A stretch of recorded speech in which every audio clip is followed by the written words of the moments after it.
Hey, so in this video, we're gonna go over 7 different side jobs that you can utilize to make some extra money in this coming year. So you can do these before work, after work, during your lunch break. It doesn't really matter. You can do this any time of the day. These are very flexible in terms of hours. So let's get into these. Pretty excited for this list. Some of these you probably haven't heard of, but they're also not gonna be some of these different ones where you see people talking about these side jobs where you're making, 5 cents for Amazon Mechanical Turk or something just ridiculous. These are all gonna be usually at least $10 an hour or more for these 7 different jobs. Some of these even $15, $20, $25 an hour for some of these side jobs. So let's get into this. Let's start with number 7, not really in any particular order, but these are very legitimate methods for earning some extra income. I've utilized a few of these. I know other people who do some of these as well, so I can really vouch for most of these methods for making money, these side income sources. So let's get into this. Let's start with number 7 here. And number 7 is honestly one of my favorite side jobs that somebody could utilize, and that's by utilizing a dog walking app. So this would be something like Rover or iWag. Now, I'm not affiliated with them. They're not paying me to mention them at all, but these just seem like really cool methods for earning income. So you can get typically between like $12 and $16 per dog that you walk. And so you'll actually get these dog walking assignments on the app. You'll go walk the dog and have fun with the dog.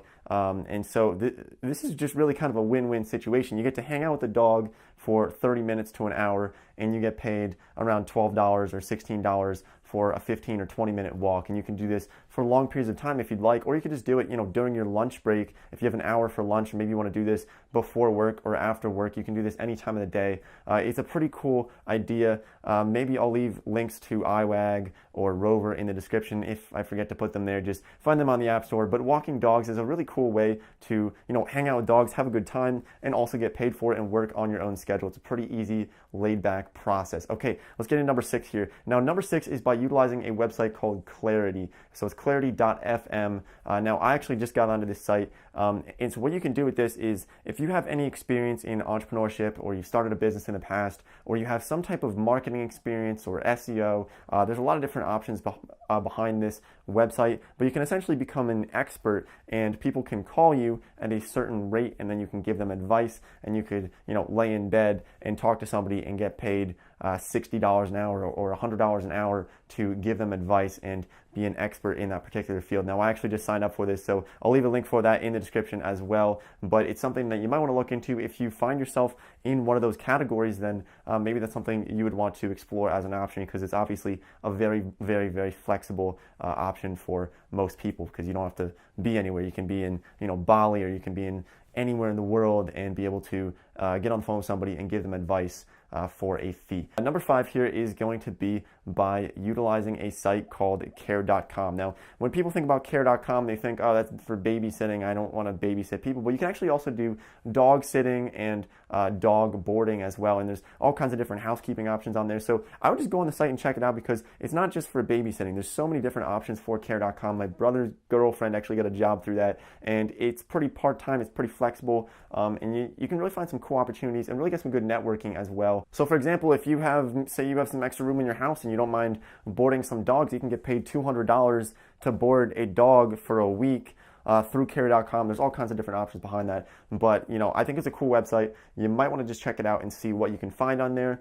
Some things are pretty flexible, and it might be just an awesome opportunity for you. Okay, so the next 4 here on this list, number 4 is going to be by becoming a freelance photographer. Now, I've talked about Shutterstock before, and we're not going to get into that, but what I wanted to mention is by becoming a freelance photographer, and then you can shoot weddings, and you can even do like company headshots, for example. I know somebody who gets $50 per headshot that they do for a company, and they'll go into a company, and the company might have 25 people. They'll charge $50 per person to get their headshot. And so this is just an option for you. Some people might say, I'm not a photographer, I don't know how to take pictures. Well, guess what? There's something called the internet, and you can learn so much behind this. You can go on to Udemy, watch some courses on that, watch something on Skillshare. You can take a course at your local community college if you really feel the need to have a physical presence and have somebody actually teaching you. But you can learn photography somewhat easily. Obviously, there's different levels of skill required that take time to really acquire and build up. But photography is definitely something that you could consider getting into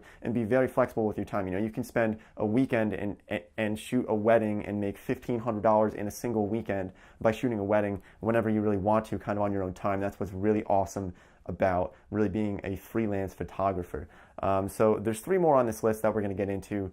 Some of them are pretty interesting, so I hope you'll stick around for this. Now, also, if you do find the video to be helpful in any way, don't forget to drop a like, leave a comment down below on some of your different money-making ideas, side jobs that you might have that I might not have mentioned in this video or some of my previous videos, which you can find on my channel. So number 3 is something that I can personally vouch for, and that's by teaching English online. So there's a few different sites for this. You could use something like QKids, or you could use something like Cambly. Now, I've used Cambly, where you can teach English online. Now, with Cambly, you're only going to make a little bit over $10 an hour. QKids, you can make closer to $20 an hour by teaching English online. And I think the biggest thing that people think, they say, wait a minute, I only speak English. I don't know if I can do this. How do I communicate with them? Well, I only really speak English too. I mean, I can understand German and Spanish, but for the most part, I can really only speak English, but I can still do Cambly, and I do it not too often. I just don't find myself really doing it often, but you can really, make a little bit over $10 an hour on Cambly by just helping people learn English. Usually it's just conversations that you're having with them. They're just getting better at English and they want to have some practice, and you can give them some pointers.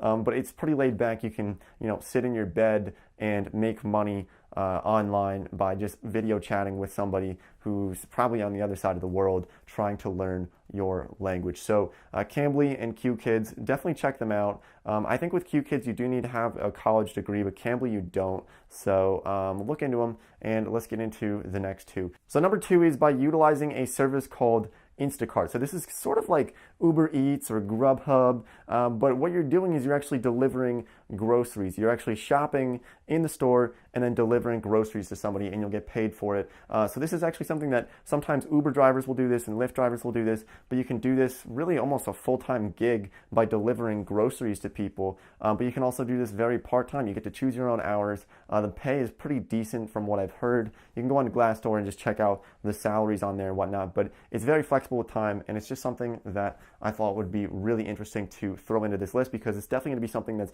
more up and coming into the future as more people order groceries online and people deliver them to their house. Well, you can be one of those people who delivers them, and you don't necessarily need a car for this. I believe you can use a bike, but I'm not entirely sure. You might want to fact check me on that. But Instacart, and if you don't qualify for Instacart, look into Uber Eats or Grubhub or DoorDash. There's so many different services out there in the gig economy where you can deliver food or other types of items. Okay, so number 1 on this list is going to be by becoming a public notary. Now, this isn't the number 1 side job, but it's something that I've thought about for a while, and I've heard about people starting these notaries and becoming somebody who can notarize something.